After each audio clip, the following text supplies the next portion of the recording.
Praise the Lord. പത്രോസും യോഹന്നാനും തടവിൽ 4:1-4 വരെ. സന്നിധിയും സംഘത്തിൻ്റെ മുമ്പിൽ പത്രോസിൻ്റെ സാക്ഷ്യം 4:5-12 വരെ. പത്രോസിനെയും യോഹന്നാനെയും താക്കീത് നൽകി വിട്ടയക്കുന്നു 4:13-22 വരെ. സഭയുടെ പ്രാർത്ഥന 4:23-31 വരെ.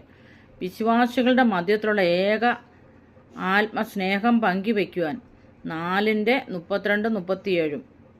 സഭയുടെ പ്രാർത്ഥന 4:29-30.